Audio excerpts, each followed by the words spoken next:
Hallelujah. Bible कहती है कि जब इजराइलियों ने पाप किया तब उन्होंने परमेश्वर की प्रेजेंस को खोया। जब मूसा 40 दिन यहोवा के पास था तो उन्होंने हारून को ये बात बोली, हमारे लिए एक देवता बना जो हमारे आगे आगे चले। और हारून ने वो सारा, उन्होंने बोला कि अपनी बेटियों से, अपने सारे लोगों से, अपनी बेटियों से जितना भी गोल्ड है, जितना भी सोना है यहाँ पे इकट्ठा करो। और जब उसने इकट्ठा करवाया तो कहते उसने एक गोल्ड का क्या बनाया, बछड़ा तैयार किया। और परमेश्वर को इस बात पे गुस्सा आया और परमेश्वर ने मूसा को बोला, हे मूसा, ये लोग हटीले, ये लोग जिद्दी, इन लोगों ने मेरे विरुद्ध पाप किया है, अब इनको मैं भस्म करूंगा, इनको मैं मिटा डालूंगा। और मैं तेरे साथ वायदा करता हूँ कि मैं तेरी अंश को बढ़ाऊंगा, मगर तेरी जनरेशन को मैं आगे तक लेके जाऊंगा, लेकिन यहाँ इजराइल को इस जगह से ही मैं खत्म करूंगा। तो बाइबल कहती है कि मूसा ने इजराइलियों के लिए क्या किया, माफी मांगी, पाप का इकरार किया, गलती मांगी और परमेश्वर को ये वायदा याद करवाया कि जो उसने अब्राहम के साथ किया। पर मूसा ने यहोवा को बोला कि यहोवा, तूने अब्राहम के साथ एक वायदा किया था कि तू उसकी अंश को रेत के समान बढ़ाएगा।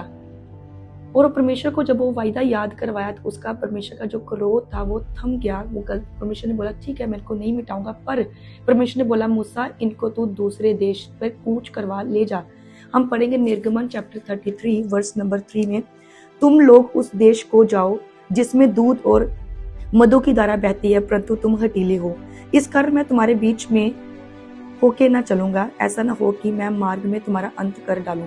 परमेश्वर ने मूसा को बोला, परमेश्वर, इनको तू ले जा, उस देश में ले जा जहाँ पे, ताकि मैं अगर इनके साथ चलूंगा तो ऐसा ना हो कि मेरा क्रोध फिर इनके ऊपर आ जाए और इनको मैं रास्ते में खत्म करूं।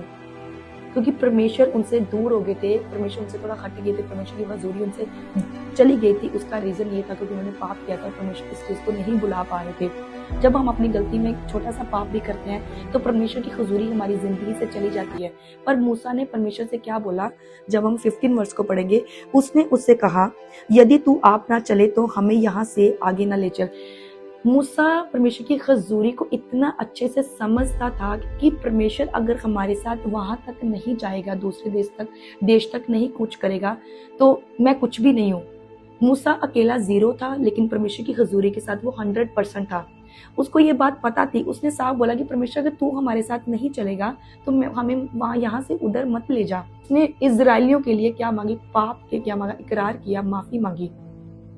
उसने ये बात का प्रिटेंड किया कि परमेश्वर, तू हमारे से दूर ना जा, तू अलग ना हो, क्योंकि मैं तेरे, अगर तू अलग है, अगर तू साथ नहीं चलेगा तो हमें यहाँ से, तू अलग, यहाँ से मत लेके जा। ये बात उसने बोली।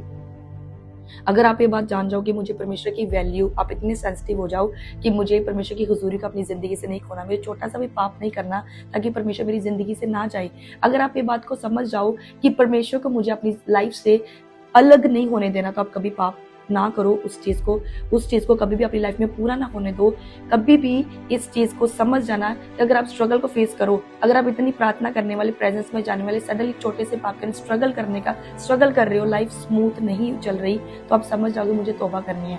अब तौबा करो उस टाइम में, ताकि परमेश्वर आपके साथ चले और हुजूर चले, हजूरी परमेश्वर की आपके साथ बनी रहे और आप कभी भी सेव नहीं रहोगे। आप दुनिया में हर एक जगह विक्ट्री को प्राप्त करो। जैसे मूसा लीडर था और उन लोगों के लिए परमेश्वर था, और मूसा ये बात को जानता था कि परमेश्वर की वैल्यू, जो परमेश्वर की हुजूरी है, वो सबसे ज्यादा जरूरी है।